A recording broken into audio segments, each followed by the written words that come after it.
Welcome to Devotion, the podcast for women who have everything they thought they wanted, but still feel something is missing. If your life looks good on paper, but feels flat inside, this is for you. Because success without pleasure, achievement without connection, and functioning without feeling alive will never be enough. Everything changed when I chose devotion to myself first. When I stopped abandoning my body, my needs, and my truth. This season we're diving into pleasure, self-love, feminine power, and what it really takes to feel turned on by your own life again. If you're ready for more than just functioning, you're in the right place. Welcome to our first guest on the Devotion podcast, my dear sister, Charlotte Little, also known as the Wild Femme on Instagram and through her podcast, the Wet and Worthy Woman podcast. We've connected a few months ago through a group container, and you just stood out for me in your embodiment, in your frequency. We had something in common. We're both married, which is not found often in this space that someone is living a healthy and juicy partnership and marriage, actually. And so, welcome, Charlotte. I'm so excited that you're here today. Thank you. And yeah, I think when you were saying that, it just made me really reflect, like, wow, you're right. I mean, I strive for all women in devotion, in union, to still have the most epic, juicy sexual relationship to themselves, but it is more rare, I guess. I think women often feel more turned on when they're single, they're dressing up more, they're turned on, they're going out, they're kind of in what we call in England, she's peacocking. She's got all her peacock feathers, she's like shining, and then women get comfortable in relationship and we forget that juiciness, that dressing up, that adorning ourselves like a goddess was for us all along. It Mm. wasn't for the other, it was for us all along. So, yeah, you really stand out to me too as a woman that's like, I love your content. I love the way you dress up on your content. I love the way that you express yourself and your home, even like I'm just getting full temple vibes from your whole aesthetic of everything. And I really love that when a woman pours into her radiance, you can really see it. Mm. Thank you for the beautiful reflection. Mm. Yeah, really, this vitality, this jungle, this freshness, the plants, they're also giving back the energy. So it's just in reciprocity and really finding the things that make us come alive again. And like you said, when you're in a relationship, most women tend to loosen the end and really putting in the effort, not only for themselves, but also for their partner. And that is something like in the beginning when we connected, you shared like Adored. It was called like this masterclass Adored. And this thought of being your own best lover first and then pouring from that place versus being needy and like on your significant other. Do you want to share how you got there? Yeah, I'd love to. Yeah, and for anyone listening, when we say like making the effort, we don't mean put on some makeup and dress up because I want to puke if I hear women saying that. Although that's a side effect of what we're doing. That is a side effect. That is a byproduct. You will naturally look after yourself and want to dress like a goddess with confidence when you're pouring in to you romantically. And this is what I'm preaching so much. I mean, my work is, we'll get on to my main body of work, which isn't this, but this is one of the biggest parts that has saved me in marriage, in relationship, because anyone listening that's like anxiously attached, daddy issues, abandonment wound, hello, you're my friend. I feel you. I never met my father. And therefore, I have I stepped into this particular relationship in a very unique way because we were long distance and he lived in Spain and I lived in England, and that really served me. And then a year went by, we decided to that one of us was going to move. So I moved to Spain. And when I left my amazing community of friends, my beautiful family, my thriving business, my 5 years of running sold out workshops and having this full client base in my hometown, I left everything, not for a man, but also for myself, because I'd been in that comfort zone for 5 years and I was ready for an up level. And yeah, I'll live on a paradise island in Spain. Sounds great. So I also did it for me. But when I made that move, my attachment really came to the surface because suddenly he was my world. I didn't have work, friends, family. I didn't have any life here. I had to build that from scratch. And I started to lean in on his attention as a source of validation, as a source of my worthiness, as a source of safety, because I didn't feel safe. I was in a new country. I didn't speak the language. My friends and family were 3,000 kilometers away. I was like, what the fuck have I done? And for any context, I live on the Canary Islands, so we are literally floating in the middle of the Atlantic next to Africa. Like there's nothing around. I'm just living on a huge volcano, and it can feel very. At the beginning, that felt very isolating for me. So I clung to him for safety. And the moving abroad just brought up so much abandonment issues. Like what if he leaves and then, I lose my visa and I get deported and my whole life falls apart? And so he became my foundation instead of myself. And I Mm. knew what I needed to do is to recenter myself instead of him, bring all my energy back to myself instead of on him. And so becoming my own lover, becoming my own self lover is how I did that. Because you'll notice as a woman how you show up for someone that you're romantic with. The motivation is so high, the want to hang out with them, you just want to be around them all the time because they make you feel so good. And yeah, we have that with our friends, but it's like a different level of attachment and like, oh, need and hunger and ache when it comes to sexual, romantic, intimate relationships. So I thought, well, if I get that level of obsession with someone that I'm romantic with, I'll just be romantic with myself. And then that obsession will be around me. And it works. And so I've been teaching women this archetype of the self lover, to date yourself, to make love to yourself, not just to rub one out with your silicone friend for 2 minutes, but actually to take the time to caress your body, to flirt yourself, to stroke your skin, to really spend and invest quality time in yourself. And I'll say this one sentence to close that subject, which is I love myself because I spend quality time with myself. I don't spend quality time with myself because I love myself. It's the Mm. other way around. Spending quality time with yourself as a woman creates the love that keeps you so devoted to yourself, and it stops you swaying off center for the money, for the man, for the social media likes, whatever is pulling you out of your center. Just having that wild, hot, sexy love affair with yourself keeps you in your body, in your womanhood. And it's Mm. hard. It's the hardest thing ever, by the way. Hardest thing ever not to get sucked in by beautiful man, beautiful love, beautiful relationship, but to keep the focus on you. It's a real test for the feminine. Mm. Yeah, to have like a certain equilibrium of pouring into yourself. So you are this radiant, magnetic, fully alive version of yourself.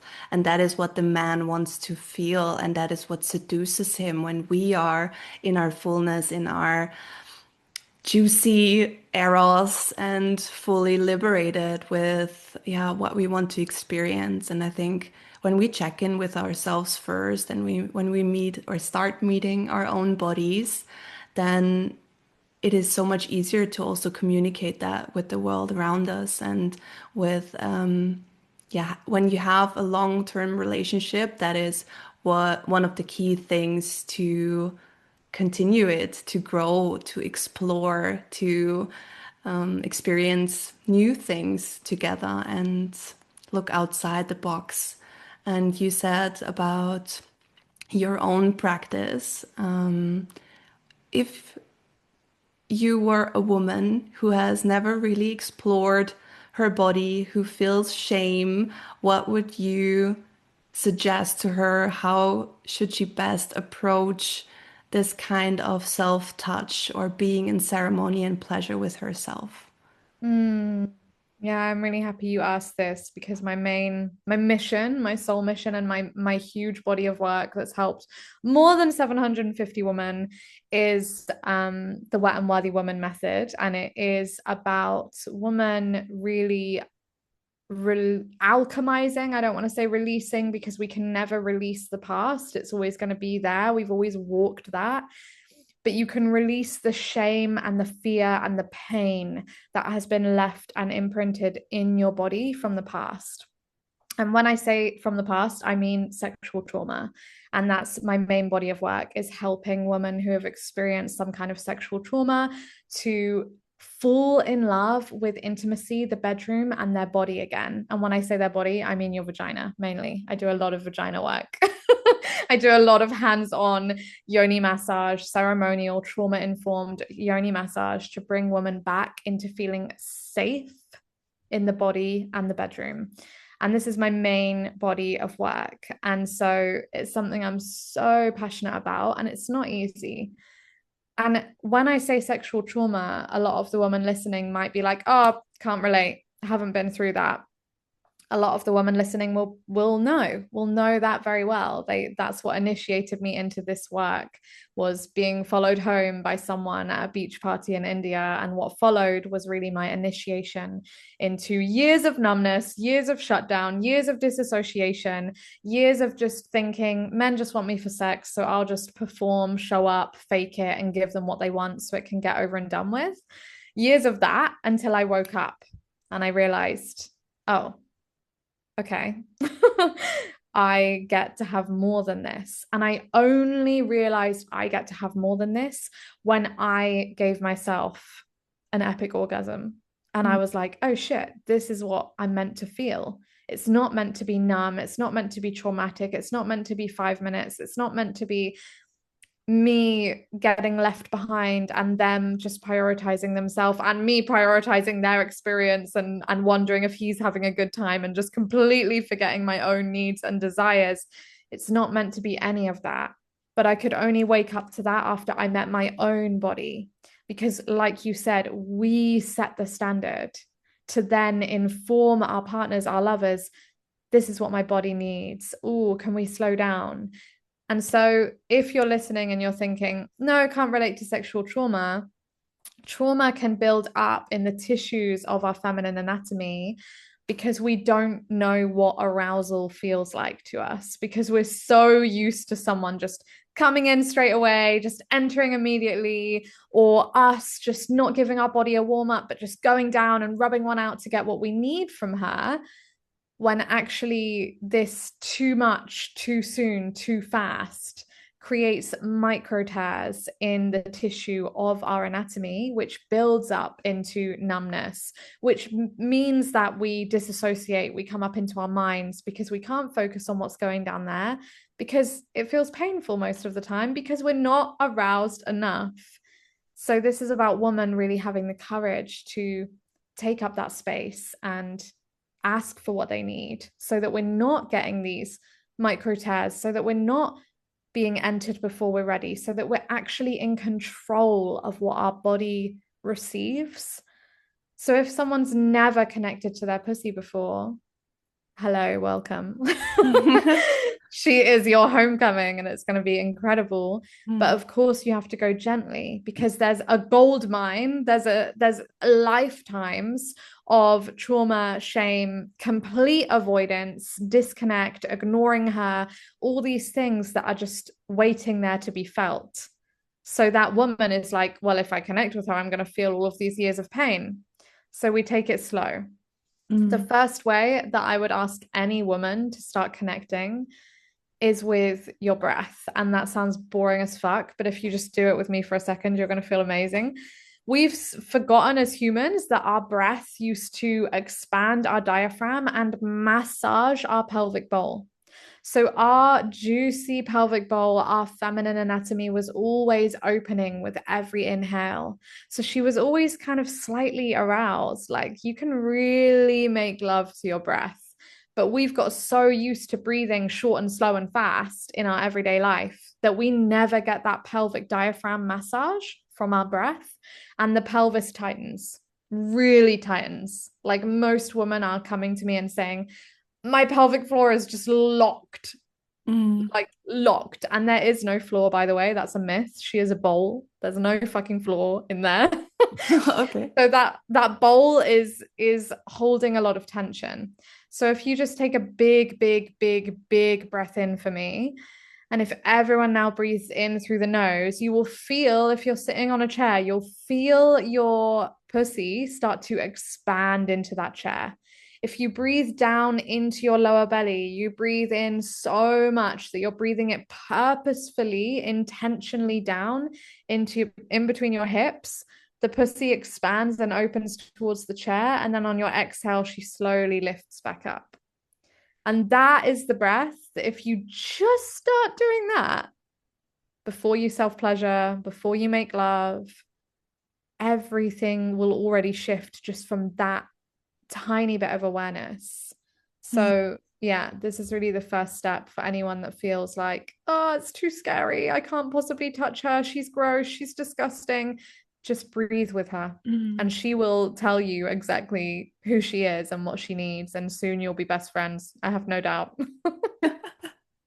Yeah, it is so potent to discover your own body and get curious. And I think there is, because of the shame that is so present within society, there also is this kind of disgust for the own body that I simply can't understand because it's so beautiful. It carries us through life and yeah, makes us experience with our all of our senses. So it's like this phenomenon. And for me, it was actually quite different experience. I never experienced orgasms really.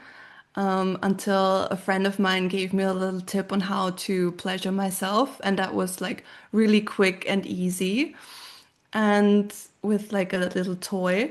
And then when I met my husband, he knew better to touch my body than I did myself. So I was, of course, very happy about that, but also very stunned, like what things don't I know about my body?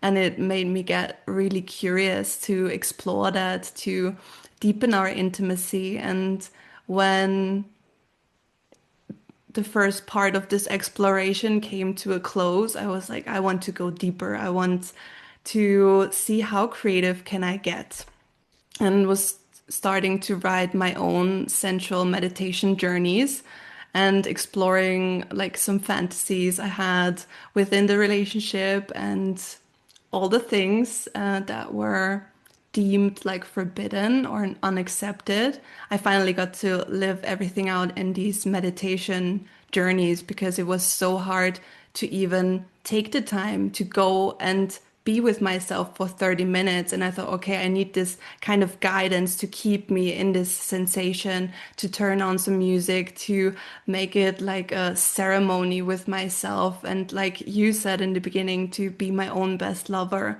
And this has expanded and deepened my intimacy in ways I never thought possible. So yeah, it's worth it, ladies, to explore your body, to leave all the shame behind and get curious about even saying the word pussy out loud. Even that is really tough for some people to call it a name. And maybe it's not pussy that resonates with you. Maybe it's something completely different. But even exploring with your language can be so powerful. Yeah. this this banishment, this like exile from our pussy, from our womb space, it started like more than 500 years ago. And I love to quote a little bit of the witch trials in this, which I just want to say to give any woman permission that's listening to us, that's like, I could not possibly be doing that. What the hell? I see you in your fear, and your fear is real, and it's there for a reason, and it's been brainwashed into you for more than 500 years. So of course, I know what we're saying feels for some of you like a mountain to climb. But the minute you come to her non-sexually, everything changes. Like when you just hold her, like you would hold your heart, your arm, if you would touch your hands to wash your hands in the bathroom, like why are we banished and cut off and exiled so much from this part of our body that's flesh and blood and bone, just like the rest of us? So there's this quote that kind of started this whole banishment for women in the Malleus Maleficarium, which is the book that started the witch trials. It was called The Hammer of Witches. It translates to this. And there's one line in there that says, nobody does more harm to the Catholic Church than midwives. Because they felt that midwives were they were women that were giving herbal pain relief to women back in the 15th, 16th, 17th, 18th century. They were giving herbs to women for pain relief during childbirth. And the Catholic Church believed that women were supposed to experience pain during childbirth, and that was God's will as a punishment from what Eve did in the Garden of Eden. Eve took the apple, so therefore women were forever punished with painful childbirth. And so midwives that were helping women give birth, that were giving them these medicine pain reliefs from Mother Earth, they were called like working for the devil, working against God. And so all of gynecology, all of childbirth got handed over to men, and women were not allowed to have anything to do with their wombs or their sisters' wombs or their grandmother's wombs. And the lineage of the medicine woman just got completely made a sin punished by death. So we just cut off. Like, oh my God, if I do anything, if I give my womb care, I'm going to die. I'm going to be killed. So this is a serious 500 years of brainwashing that said, woman, don't touch yourself. Like, don't go near there. Don't do anything that is not God's will. So that fear is real. That shame is real. And it has been part of our wider society for hundreds and hundreds and hundreds of years. And it's not the fucking truth. And you know what the truth is when you come into communion, when you come into relationship with your body. And that's all you're doing. You don't need to think about fucking yourself. You don't need to think about kink and self-pleasure and orgasms, but can you just talk to her? Can you just take a second to bring your breath down into your pelvic bowl and just say, hi, hi, pussy. Oh my God, I'm so sorry that we've been so disconnected for so long. I'm here now. I'm listening. I never want to betray you again. I want to honor you. You're so important to me. Your pleasure matters. Tell me what you're feeling. And she will say things. She will start to relax, and she will start to feel safe because you're finally listening to when she says no, when she's not ready, when she's not in the mood, and you're not forcing it anymore and forcing her to perform for someone else. And that creates the amount of safety and relaxation that just obliterates shame. It just blows it up with love. So I would just invite that like non-sexual relationship. And this is really where my work comes in with the ceremonial yoni massage, which is so non-sexual, but it's just holding space for, by the way, for anyone that didn't know, yoni is pussy, yoni is vagina and vulva and womb. So yeah, the massage practice is really what I preach for every woman on earth to get their hands on at some point, is to touch their own flesh in a non-sexual way and really hold that space to hear what's going on for her, and for her to finally feel safe, that she can trust again. And when she trusts again, she relaxes. And when she relaxes, she orgasms. And when she orgasms, you just feel wet and healthy and alive and vital as a woman again. So it's all like a byproduct, you know. I used to teach pleasure, and now I'm like, no, I go straight into the trauma and the shame, and the pleasure comes as a side effect. Mm. Yeah. First, we have to discover the shame, the darkness, and everything that still feels a little bit like it's not in alignment yet.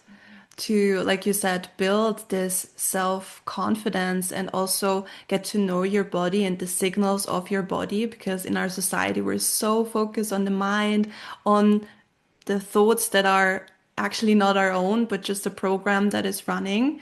And coming back to the body and being able to identify these signals to say no, or to say, can you do it another way? Or being with yourself and actually touching yourself in a way that isn't attached to any goal or outcome or how it looks, or if you cry or if you scream or whatever, it just feels alive, to allow yourself to let that be present and to be with that fully.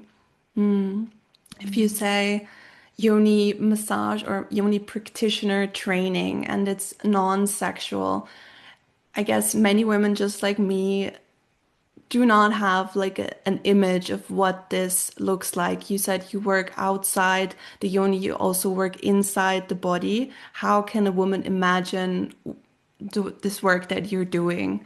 Thank you for saying that. Yeah. It takes a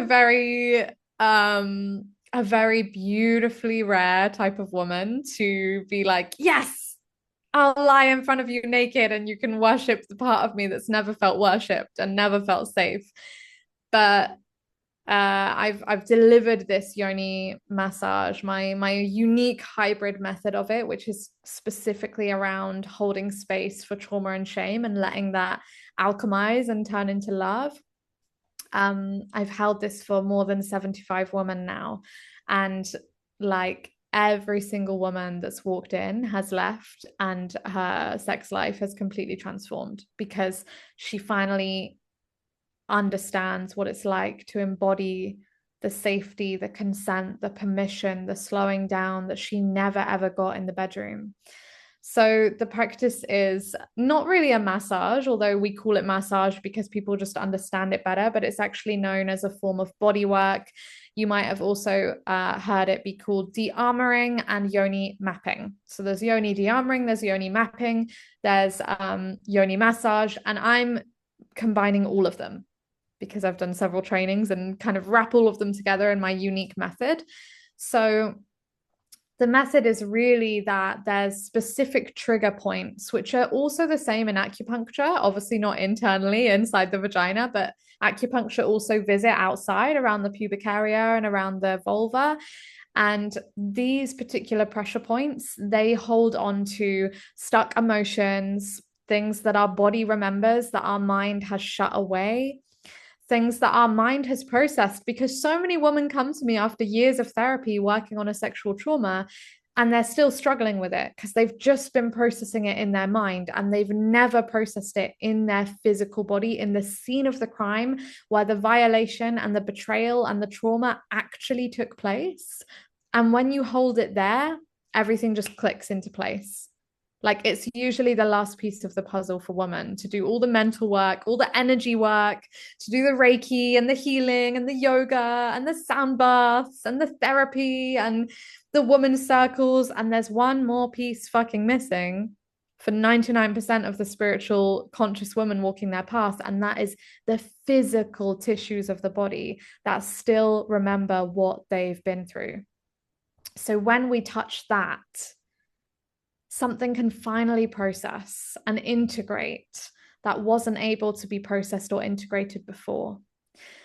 So if you're finding in the bedroom that you want to ask someone to slow down, but your voice kind of chokes and you feel like you can't ask for more or you can't voice your needs, or when you're in the bedroom, but you're kind of tensing and you're staying in your mind, you're disassociating from your body, you're distracting yourself, it's probably because there is a traumatic memory or a stuck emotion or just pain, physical pain in the pussy that we're trying to distract ourselves from. Or maybe it's pleasure that we're trying to distract ourselves from. I'm not allowed to feel that good. Mm. It's not safe to be in pleasure. I was shamed for being sexual as a young girl, so I can't do it now. You know, there's so many stories that we hold around this part of our body, and the yoni massage allows us to bring some kind of safety and innocence to all of that. So we visit these trigger points and I'm just pressing into them in stillness. So I'm using my finger and I'm pressing down into these specific energetic points around the outside of the vagina, which for everyone is called the vulva. Having a little anatomy lesson here as well. So all around the clitoris, the pubic area where your pubic hair would be growing, down the thighs, down the crease of the thighs, down the lips, the inner lips, the outer lips. We're visiting the whole vulva and we're visiting these energy points and we're allowing that release to happen. And every time I'm pressing and I'm holding, I'm guiding the woman who's receiving to breathe really deeply in through the nose, out through the mouth. And I'm asking her, what's here? A sensation, an emotion, or a memory. And Mm. we're visiting everything that she's suppressed so she can finally speak it out loud, let go of the shame, and let it go. And we do that on the inside and the outside of the pussy. Inside, if she feels like going there, it's completely led by her body. So every single trigger point, I'm asking for permission. Do you feel like receiving more? Is it okay to continue? And that's the most healing part for women that step into this, that they've never been asked, is Mm. it okay? Do you want this? Shall we continue? So she finally takes back control and agency and sovereignty over her sexual experiences. And that changes everything, Mm. everything. Sometimes we just need the example of how it can look like so we know, like in our mind, we can remember, ooh, that is a phrasing that felt good when I heard it. I can communicate that, I can ask for that. And that alone can be, I imagine, very, very healing. Wow. Okay, now I have a better picture of how I can imagine this kind of work. And you said you have more trainings. So I can imagine that must have been really vulnerable and edgy to be in a training and have some stranger work on you to practice. Do you want to share on that experience, how that was for you? Yeah, it's funny that you said it because actually, so I've done two trainings, one in a more shamanic sexological bodywork method of yoni massage, which is yoni mapping, yoni de-armoring, and my other was in a tantric massage course. So the first one, I was only working on myself for 6 weeks. I was working on myself. We were all working on ourselves. And then in the second one, we were working with other women. However, because it was tantric massage and we were learning one body part per day, each day someone could volunteer to be the demonstration, to be the model for the teacher to show us how Yeah. you work on that particular body part. And I waited until yoni massage day so that I could be the demonstration model, which meant that I only received from my teacher Mm. rather than random people practicing on my body. I kind Mhm. of saved myself. I had this little secret of like, I'm just going to let the teacher, the expert, work on me. And then, I'll work on other women, which I already had experience in from my other training. So I really trusted myself. But I got very fortunate on that training because I just received from her. So I had 8 women with notebooks staring at my vagina whilst the teacher was teaching us the yoni massage technique. I had my legs wide open. These 8 women writing notes, peering in, looking at my vagina. It was so funny when I think back to it, but so beautiful. And then now I'm hosting the trainings. So now what you say is true, that I'm receiving from, they're not strangers because all the women that have said yes, they've worked with me before. They've been in my Instagram following for 2 or 3 years. We've been in the DMs together. So they already feel like friends. And I do have a requirement that anyone that steps into my trainings, the ceremonial trauma informed yoni massage training with me, they must already be holding space for women. They must already be in some kind of body of work where they can hold big emotions and they're good at it. Because big emotions come up during yoni massage. So it's not the first thing you want to do as a facilitator because Mm. big layers of trauma and screaming and thumping the ground and punching the floor and stamping your feet and rolling around and crying in agony sometimes comes out of women receiving this practice. So we need to be able to hold women all the way into the deepest, darkest depths of their trauma and their shame to really hold a space for this. So I'm having a lot of experts stepping in. A lot of people already giving massage full body, but just need to learn the yoni massage technique.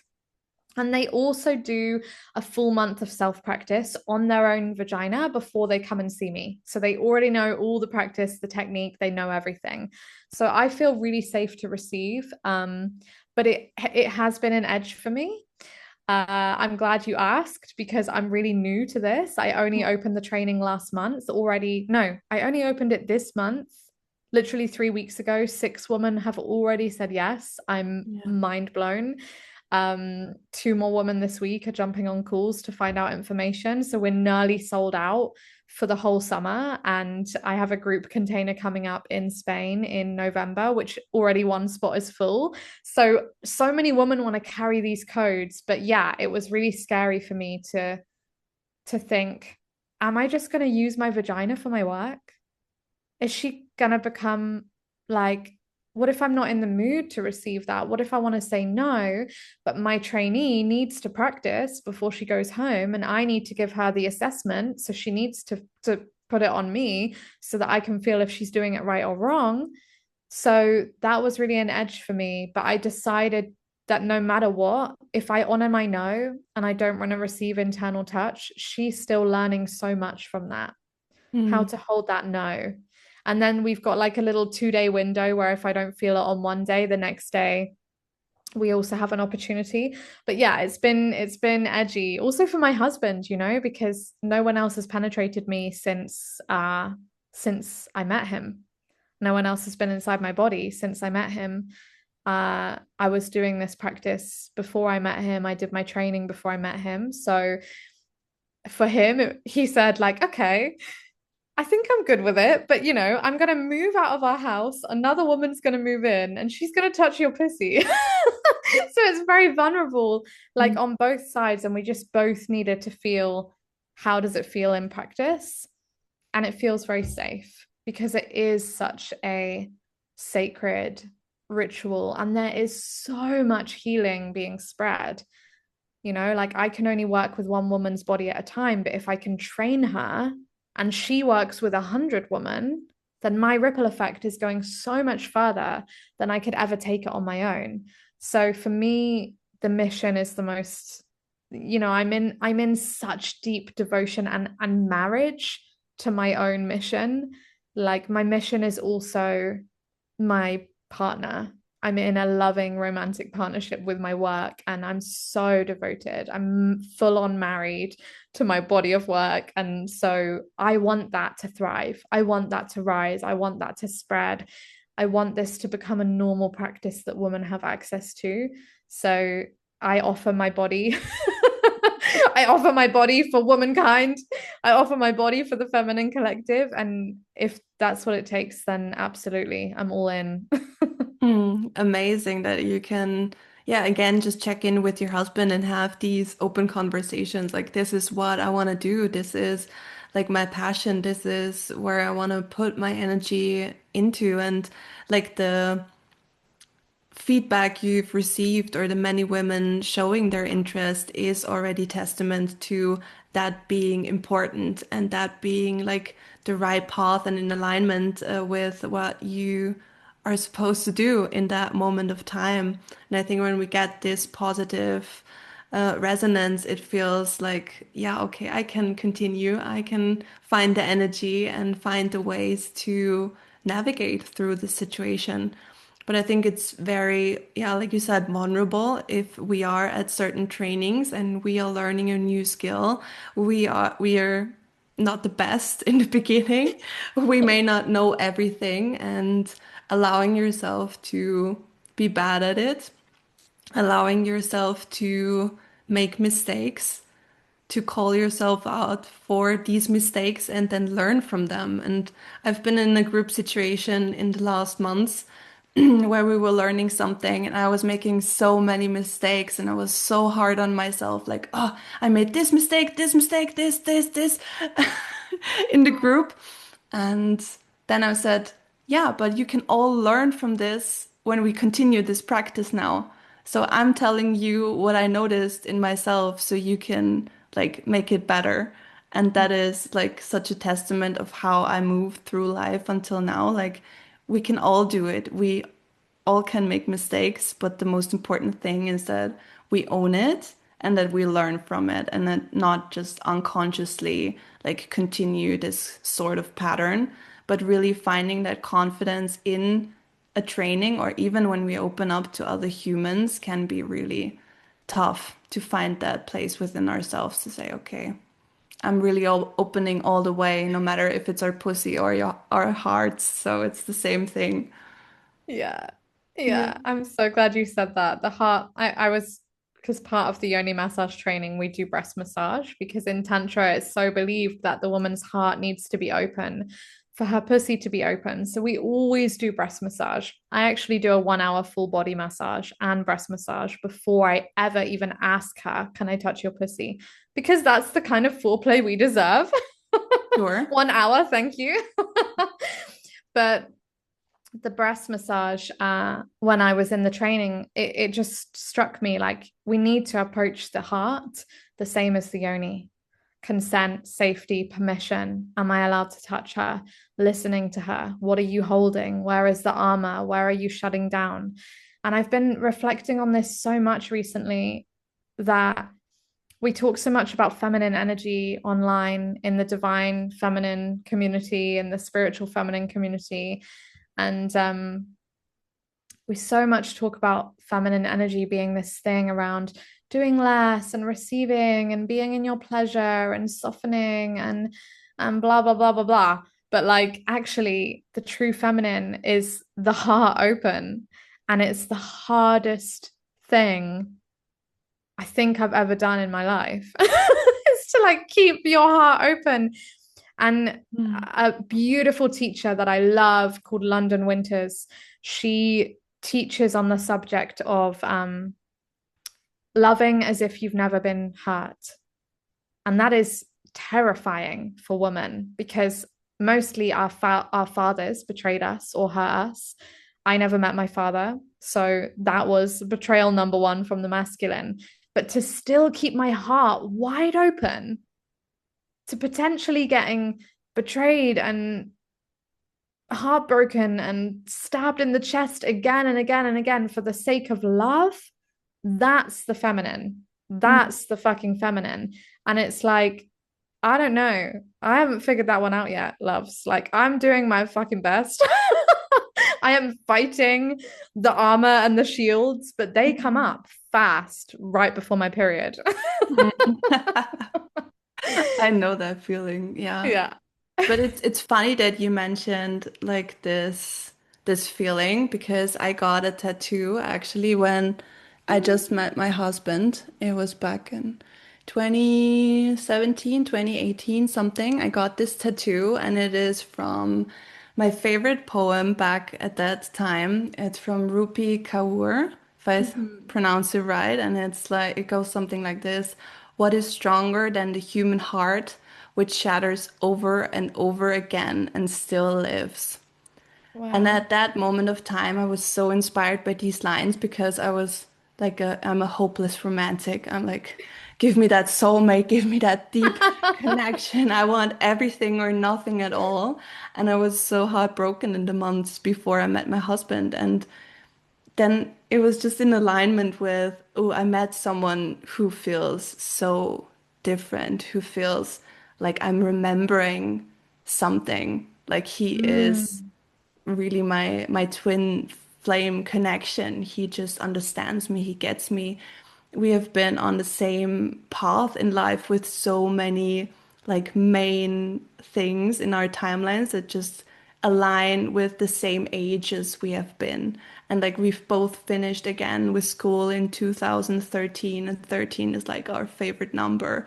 And then he wouldn't have met me if he wouldn't have gone to the city I was living in. And it was just like this amazing, amazing love where I never questioned, like, does he mean it? And I had friends like, ah, I'm not sure. I don't think that's gonna work out. And they were like really feeding off of my uncertainty, of my unsureness. And once we both decided and committed to ourselves, like these friendships all just flew Mm, away because they couldn't handle my happiness. And mm, that was like a big, big trigger point of, okay, but this feels so true and so like my purpose, this human. Like, I finally understand myself. I'm learning new things about life, about our cosmos. I'm challenged, I'm inspired, I'm creative. And suddenly, like, these people in my life seem to fall away. And maybe you have had some experiences like this. I think in our time, it's so hard to be in sisterhood, to find connection, to share upon your interest, or even to be to have another opinion and to have a conversation and an argument to expand your horizon. How do you feel this friendship theme or this, yeah, in your life is evolving, or what have you been witnessing? mm. I think that for me, because I grew up with a single mom and a sister, we I've always been in sisterhood, you know. There was not a single man in sight until my first boyfriend when I was 15. My mum never had a partner. My dad left when I was one. I never met him. My granddad died when I was one. So I have no memories of men being around. I had a very, very, very feminist family, very feminist grandmother, single, very feminist aunt, single, very feminist mother, single, and then me and my sister. So the core of my family is like these five fiercely independent women who raised me to really hate men. I love my family, but oh my God, they hate men so much. So Mm. that's been my journey of learning to rewrite my beliefs about the masculine and trust them and let them in. But yeah, for me, sisterhood has forever been my anchor, I have to say. And also like I just have the most incredible friends. I just do. I have the most incredible friends, and I lived with them. I lived with two of them in sisterhood before I moved in with my husband, and actually my best friend who now co-hosts my retreats with me, and she is the one that introduced me to my husband. So I feel like they've just been there. And we are so radically honest. Like, I'm not gonna lie, like, sisterhood is also, you know, triggers come up, conflict happens. But the way I move through it with the woman in my life now is just so deep and so beautiful and so divine. And like, yeah, fuck. And then leaving that last year to move here to Spain to be next to my man, that was devastating. I had so much grief, so much joy at the same time. Like this polarity of I live in paradise, I'm getting married to my dream guy, I'm super happy, and my sisterhood are thousands of miles away from me, and I'm grieving. I'm grieving waking up to those women, going to bed with those women. Someone goes through a heartbreak in the house and they crawl into bed beside me at midnight and they get cuddled up and we sleep together for the night. Like that's the kind of friendships that I had. And building them again from scratch here in Spain, I really started to lose hope. I really started to feel like there's no woman here for me. There's no woman that can meet me in intimacy, in depth, in erotic embodiment, in pushing the edges, in being fucking triggering as fuck.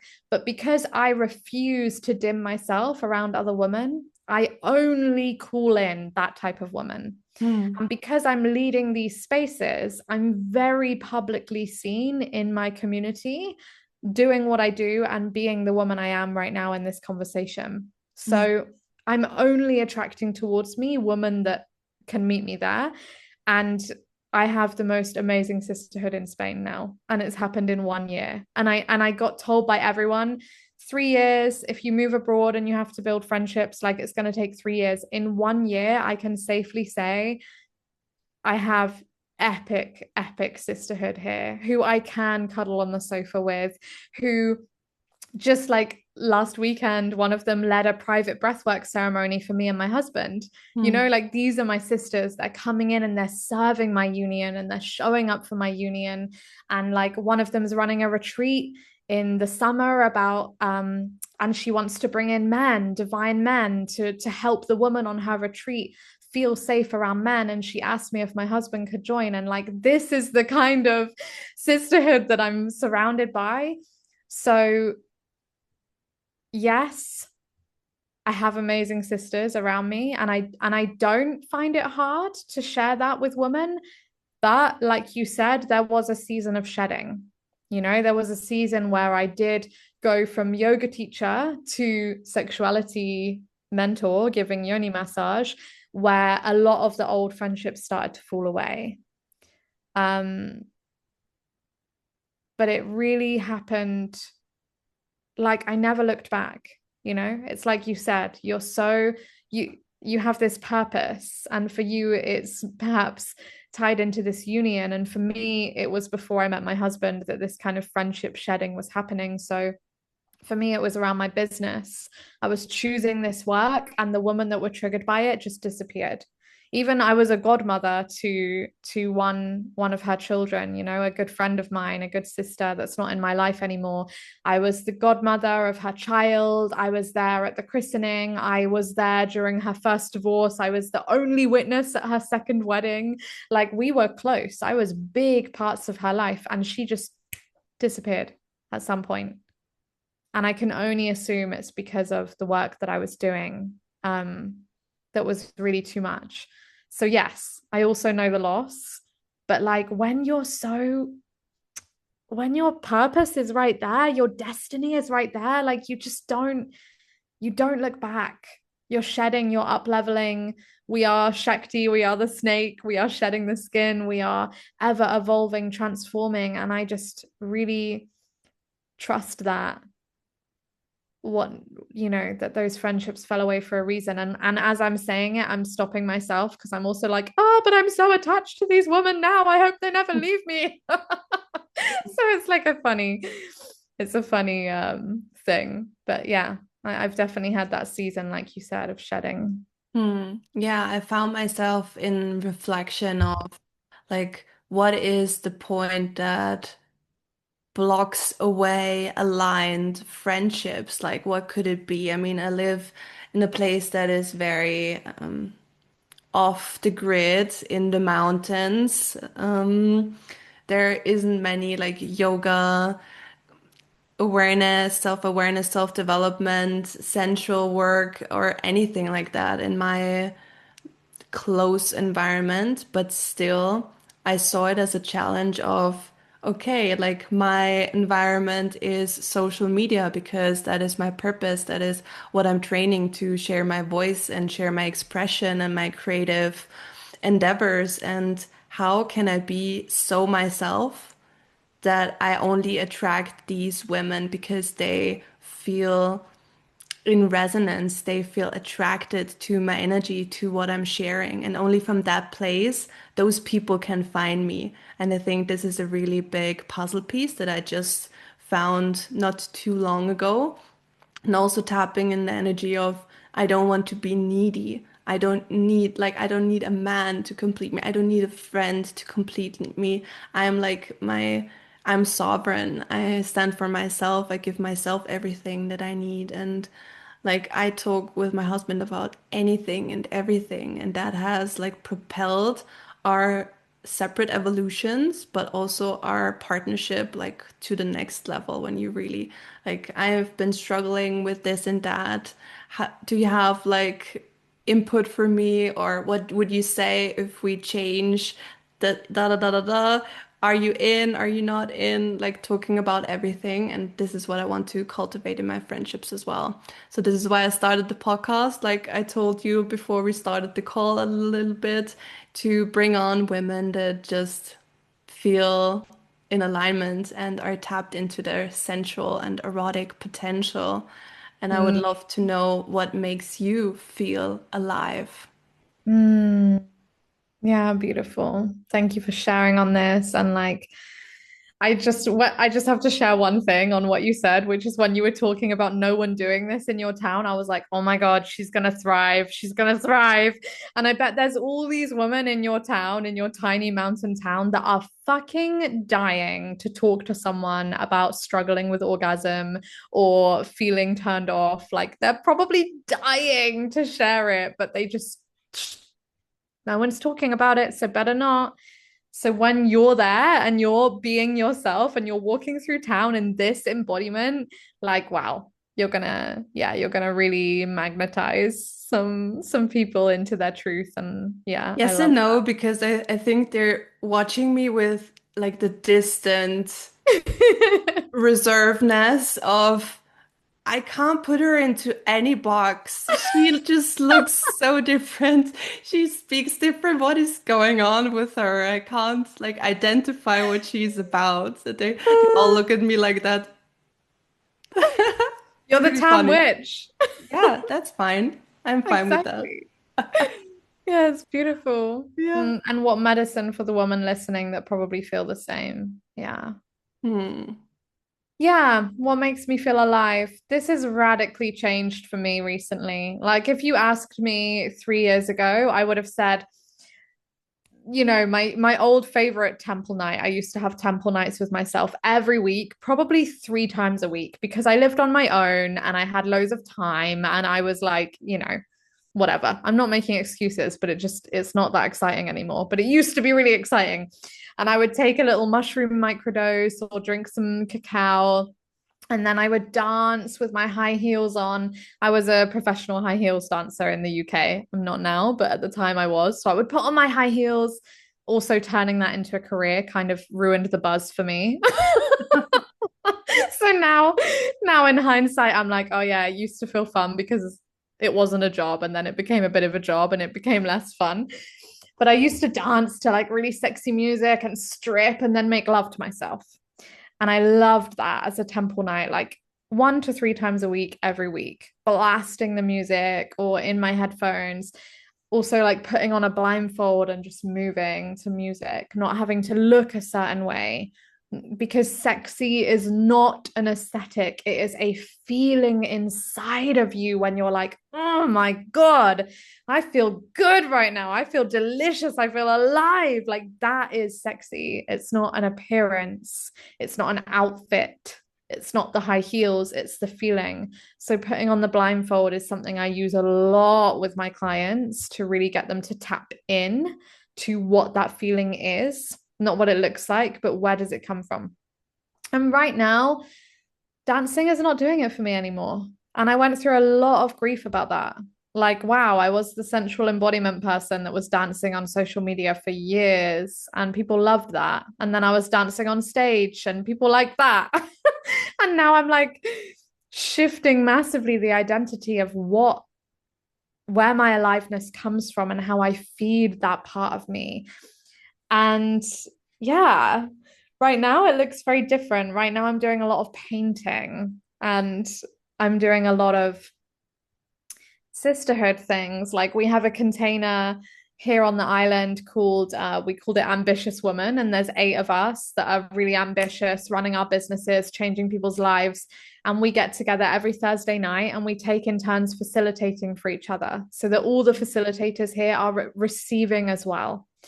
So I also get that, I get to go into sisterhood on the beach and like be held in a wild embodiment practice and jump in the ocean afterwards, like this is also bringing me the aliveness.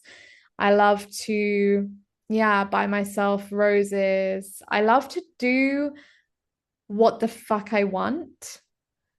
Like, just drink cacao when I want, to buy myself a rose when I want, stop work when I want, paint when I want. And yes, I have built a business for the last 5 years that allows me to do this. It is not luck. I built it. I built it from scratch to be able to give myself this life where I have the freedom to choose my aliveness first.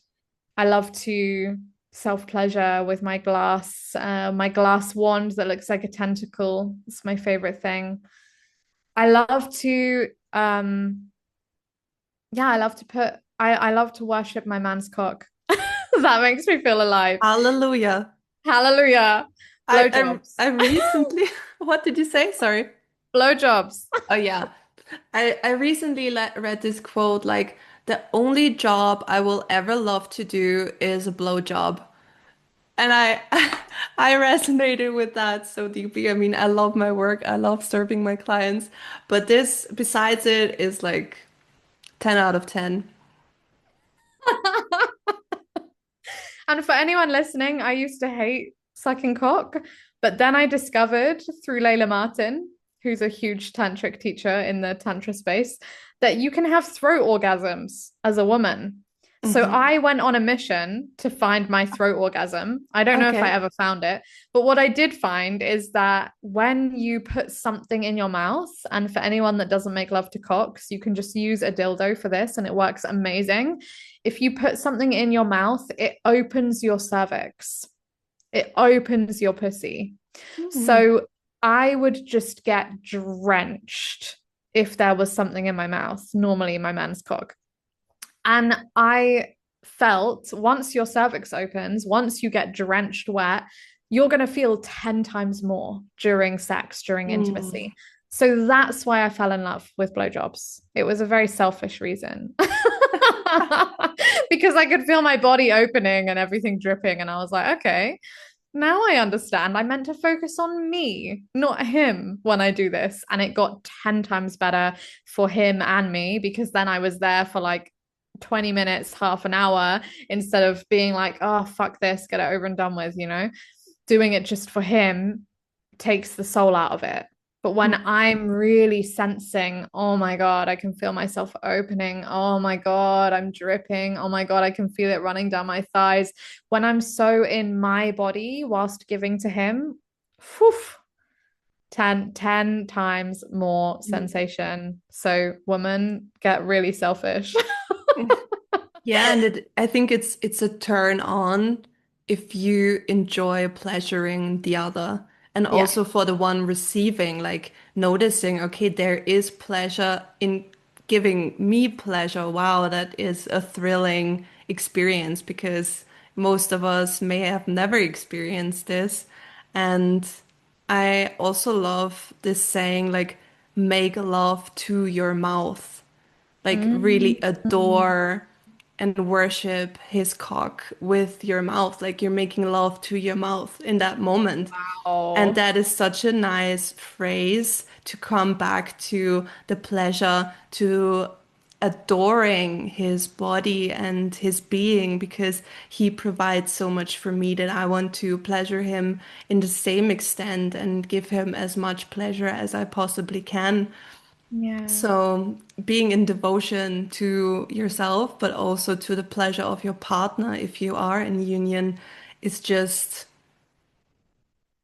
provides more intimacy and more of this heart opening, like you said. And in the last weeks, like I had some experiences where he was just like gently touching my body, like caressing my face or stroking back my hair. And I was like, oh, this is just melting me. This is just opening my heart and everything. And I was remembering this moment when you talked about the breath and that opening like the pelvic floor, that it is so interesting. A few months back, my husband said, like, when you breathe, like in this certain type of way, I know we're gonna be intimate. Like if you Mm. have this one certain like breath sound, then I know it for sure. And maybe that is linked with like this deep breath in to activate my pelvic floor. And I just like made this connection in my mind, which is really interesting, like how potent the breath actually is, how much it activates within us. Yeah, yeah. You're filling up your pelvic bowl with all of that energy, and That it's like, juiciness. yeah, that juiciness, and it's giving that sense to him. And it's so beautiful what you just said about, this devotion to their pleasure. And any woman listening that's like, fuck men, why would I fucking devote to their pleasure after they've just been using me and using my body and coming in 5 seconds and I never get to come and I never get to, you know, woman coming from that perspective, that's a fucking red flag. That's a red Yeah. flag, babe. If you don't feel like giving back to that person, then there's no love there. If you don't feel like giving to them, if you feel like they're selfish assholes that don't care about your body experience in the bedroom, so why should you care about theirs? Red flag. Find a Mm. lover or direct your lover to give you more, but you can only direct your lover to give you more when you give yourself more. So if you're thinking, why is he just getting it over and done with so quickly? What about you? How are you meeting your body? Are you taking your time? Are you stroking? Are you slowing down to be with her, to be with your pussy for more than just a 2-minute vibrator quickie? Like, it starts with us setting the standard for them. And I think we're so, so good at really wanting our pussy to have safety, consent, and slowness, and take your time and worship me and let her open. But what about their cock? Mm. We're so quick to forget that we are doing the same to them. We're just going in, grabbing, and going as fast as we can sometimes. And cock also wants the same thing that pussy wants, that Seduction. safety. Yeah. Mm. Yeah. And I think also it's not only in the bedroom, but also in our daily lives, like our embodiment, how we lead and what kind of role model we are in certain behaviors, just again gives your partner the example and the real evidence of, oh, this is possible. This is how I could do it as well. This is something that she gives to herself. Oh, I like that. I want to provide that.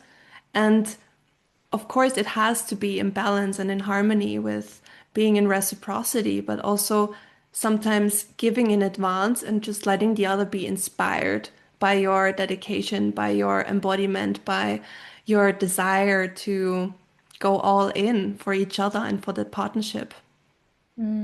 Yeah, beautiful conversation. And there's something there for me that's been a lesson of trusting that the receiving is coming. Like, maybe I'm noticing that there is an imbalance because that's just partnership. Like, you're not always perfectly 100% together, but like maybe there's an imbalance with I've noticed I've done more of the housework this week. When is he going to take the bins out? For God's sake, I'm doing it again. Maybe that comes up. But if I just stop myself from losing my shit, if I stop myself from being triggered about that and I pause, then usually the next day or the next 2 days, he throws me down on the bed and worships my body for an hour without wanting anything in return, without letting me touch him. Or he cooks me dinner. He's Italian, my husband, so it's great. He cooks all the time. He cooks me a great dinner, or he does the groceries for us and just comes home like, I've done the groceries. And if I don't nag and nag and nag and poke, if I trust that the receiving is coming, it always comes. It always comes. And that's been such a big lesson for me with the masculine, that if I'm able to hold my emotions just for a second, then he steps forward. But if Mm. I'm always pushing my emotions in his face, he's just going to lean back even more. So the receiving normally comes. Normally, you decipher that. Everyone listening, like, if you're with if you're with a guy who's present and who's aware, then the receiving will come for sure. Yeah, and everyone does it differently. And maybe we women have in our minds like this certain image of what we desire or we think we desire, and then actually we can't receive it. So that is also like a funny little twist of the feminine sometimes to be able to let him do it his way and be his own expression and not micromanage him like his mama. That's not what he wants. But Oh my I God. can feel like there's so much more potential about going into adoring the masculine or coming from this very feminine background that, yeah, maybe there will be another episode where we go in more depth for that topic. I loved these conversations and it went pretty deep, really fast. That's what we're all about here. Thank you Oh, so much for having me, love. Thank yeah. you. It was just a delicious conversation. And I want to give you the stage now to talk more about where people can find you and how people can work with you. And yeah, just any last sentences or words, any message you want to leave the audience with. Thank you, love. Beautiful. Yeah, I would point everyone towards my podcast, Wet and Worthy Woman. You can listen to it on all the podcast platforms. And there's 125 episodes free, ready to binge, where that will already transform a woman's life in the bedroom in relationship to her pussy. So if anyone's struggling with sexual trauma or shame, or you just want to feel your pussy come back to life, then head over to Wet and Worthy Woman. And yeah, I have a beautiful way that women can experience yoni massage at home, which is an online offering of mine called Wise Nectar. So that will be the best way for women to start really expanding how they meet their own body, meeting them in a really sacred, divine, slower, more non-sexual way that can heal lifetimes of rushed, forced touch. So I would point everyone to those resources. And yeah, you can join me on Instagram at the Wild Femme, but I'm sure all of those links will be in the show notes. So thank you so much for having me, love. Mm, beautiful. Yes, I will link everything where to find Charlotte, of course, in the episode. And it was just a beautiful conversation. Thank you so much for your trust, for being the first guest on my podcast. And I'm excited if we're gonna do like a second round going into some other juicy, juicy topics. Yes. So keep your eye on this space, and I'm excited to see you soon.